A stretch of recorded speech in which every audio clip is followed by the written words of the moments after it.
Dr. Stein, I want to talk to you first about something that's happened just in the last few days.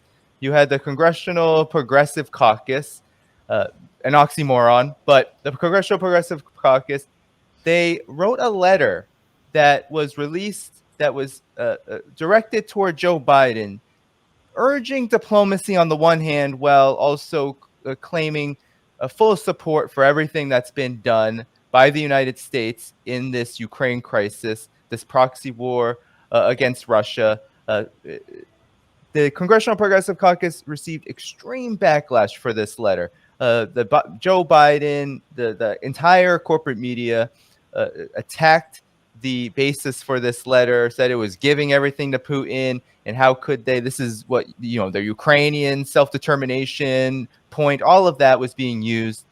And immediately, a day later, so this was just Monday, 2 days ago, now Tuesday, the Congressional Progressive Caucus with Pramila Jayapal, who leads it, saying that they apologized for this. It wasn't the right time for the letter. They threw the staff under the bus. And it's quite an embarrassing moment. I wanted to know your thoughts about this, given all that you have done in terms of running on a third-party ticket, and also given everything that's happened with the United States and its role in fomenting and escalating this crisis going on in Ukraine and the region. Yeah, sorry, my dog is really upset at even the mention of this subject. Yeah, I mean, it's really sad. It's pathetic. It's embarrassing that the so-called Congressional Progressive Caucus took 6-7 months to even mention diplomacy as this war escalates to the verge of nuclear confrontation. Every day, virtually something more dangerous is happening. Really, any observer that has, awake functioning brain cells is commenting how, what a terrifying moment this is. The nuclear clock is at 90 seconds to midnight. Everyone from Kissinger, to John Mersheimer, sort of the full political spectrum, to Chomsky, are saying this is an incredibly dangerous moment. And this is a time for the test of leadership. And unfortunately, leadership is completely failing us, is really throwing us under the bus. It is impoverishing us at home, and it is endangering us abroad. There's incredible miseducation that's going on right now about the nature of nuclear war. There's a pretense being made that it would be survivable.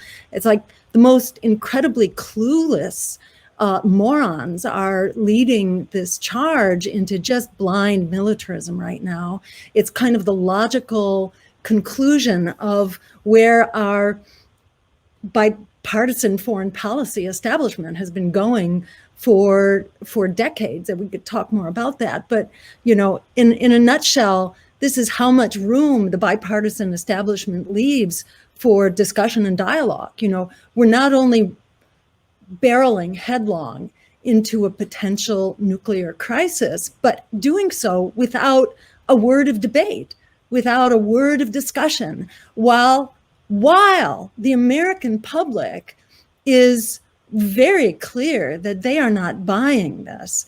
A recent poll that was done by the Quincy Institute, the statecraft, so-called nonprofit Institute for something or other, statecraft, just did this poll that showed close to 60% of Americans are now saying they want a diplomatic solution ASAP, even if that means compromising with Russia. I mean, this is what anyone who understands diplomacy and understands leadership and who has a sense of foreign policy that goes beyond just pure jingoism and nativism. It's like that's how low our bipartisan structure has descended. It's really a pathetic and shameful moment.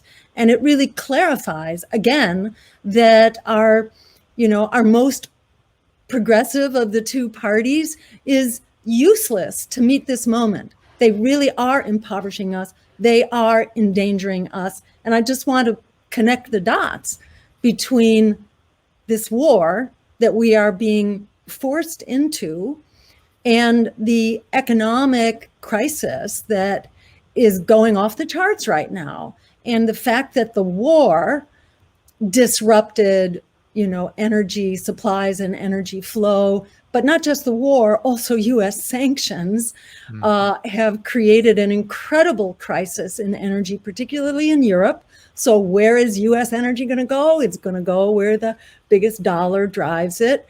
And, energy prices are way up, especially at the pump, but they are also for fuel. And we are going to be feeling that big time. People in Europe are going to be facing real risks of actually freezing this winter, not the least of which is Ukraine. I mean, this is just a global disaster that is being fought recklessly to the last Ukrainian. It's not just for the benefit of the US or Europeans or whoever, or future generations, that this needs to be stopped. It's also for the Ukrainians who've been sort of led around by the nose here and goaded into this horrific war, for which the groundwork has been laid for so many years. For people who think the war just started in February, it's like, well, time to do your homework here, because that was just really phase 2, or maybe it's phase 10 of this war, depending how far back you go. But certainly starting with the Maidan coup in 2014, there has been war conducted on the people of the Donbass, of the most eastern provinces in Ukraine, and there have been many thousands of deaths there. I think it's something on the order of 15,000, if I'm remembering correctly, which to the latest figures I've seen, even now exceeds the horrific deaths that have taken place in the western part of Ukraine. So everybody is losing right now. Everybody is losing, and our fearless leaders are leading the charge against our expressed wishes. So to me, this just so underscores how we have been politically abandoned and betrayed and preyed upon by the two leading parties of war and Wall Street. This is not a survivable future, not in the near term, not in the long term. And it's important to remember that we have the numbers here, as well as the facts, and the higher values, that is peace and justice, that are really on our side here. By us, I mean people who recognize the imperative for peace and the imperative for negotiations over just brute exercise of force and tossing the dice that hopefully something terrible doesn't happen.